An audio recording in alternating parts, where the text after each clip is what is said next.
Performance Task 1. How to harness energy from different sources like fossil fuels, biogas, geothermal, hydrothermal, and batteries.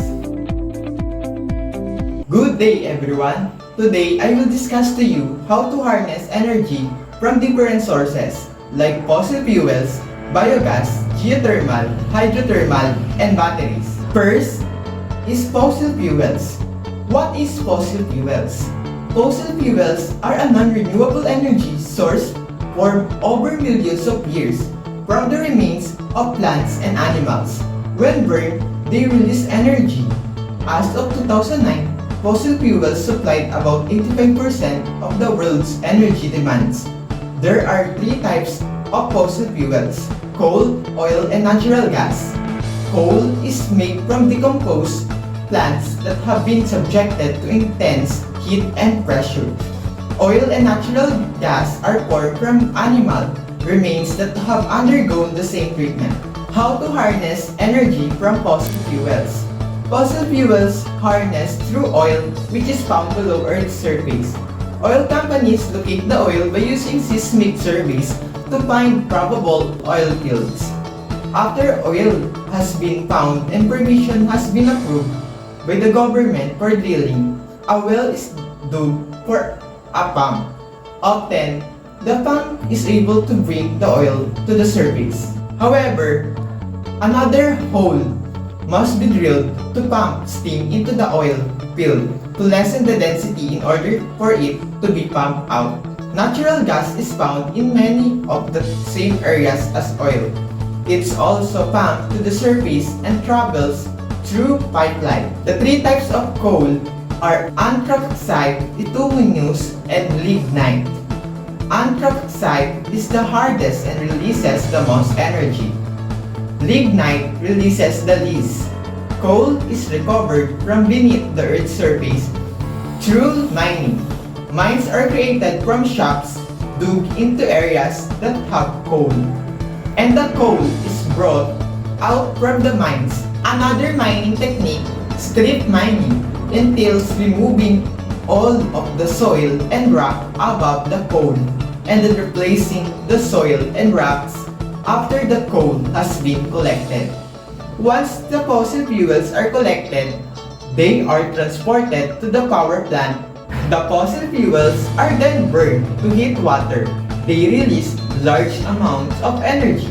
The steam from the water then increases into pressure, forcing a turbine to spin. The turbine is used to rotate a magnet encased in a generator at high speeds. As the magnet spins, electrons are produced and they power this electricity grid. Second is biogas. What is biogas? A biogas is a decentralized energy system which can lead to self-sufficiency in heat and power needs, and at the same time reduces environmental pollution. The key components of a modern biogas power or anaerobic digestion plant include manure collection, anaerobic digester, effluent treatment, biogas storage, and biogas use electricity generating equipment. The biogas receives all kinds of organic waste, typically livestock, manure, and organic industrial waste. The dry solid in livestock manure contains carbon, among other things. And in the process, this carbon is transformed into biogas, a compound of methane, CH4, and carbon dioxide, CO2. The manure and waste are mixed in the plant's receiving tank before being heated to 38-52 degrees Celsius or 100 to 125.6 degree Fahrenheit and pumped into the digester in which the biogas is produced. The biomass stays in the digester for 2 to 3 weeks, and the fermented slurry can subsequently be used as crop fertilizer.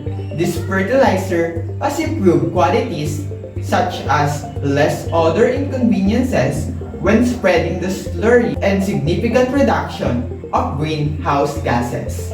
How to harness energy from biogas? Biogas is harnessed through the processing of various types of organic waste. It is a renewable and environmentally friendly fuel made from 100% local feedstocks that is suitable for a diversity of uses, including road vehicle, fuel, and industrial uses. The circular economy impact of biogas production is further enhanced by the organic nutrients recovered in the production process. Biogas can be produced from a vast variety of raw materials or feedstocks. The biggest role in the biogas production process is played by microbes feeding on the biomass. Digestion carried out by this microorganism creates methane, which can be used as it locally or upgraded to biogas equivalent to natural gas quality, enabling the transport of the biogas over longer distances. Material containing organic nutrients is also produced in the process, and this can be utilized for purposes such as agriculture. Third is geothermal. What is geothermal? Geothermal is heat derived within the subsurface of the earth. Water and/or steam carry the geothermal energy to the earth's surface, depending on its characteristics. Geothermal energy can be used for heating and cooling purpose or be harnessed to generate clean electricity. How to harness energy from geothermal?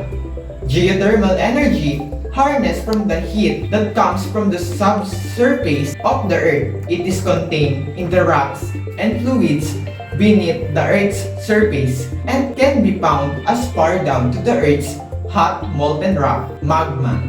To produce power from geothermal energy, wells are dug a mile deep into underground reservoir to access the steam and hot water there, which can then be used to drive turbines connected to electricity generators. Fourth is hydrothermal. What is hydrothermal?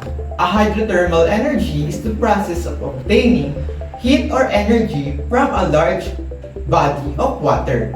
Heat in this case should not be associated with high temperature, as it may be with geothermal energy, but rather a relative heat content or relative temperature difference. How to harness energy from hydrothermal? The hydrothermal energy harnessed from seawater that percolates through fissures in the ocean crust in regions where the Earth's tectonic plates are spreading or colliding.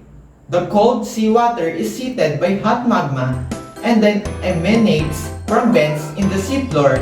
Water issuing from hydrothermal vents may reach temperatures of over 700 degrees Fahrenheit. The water does not boil because of the extreme pressure at the ocean depths where the vents are located.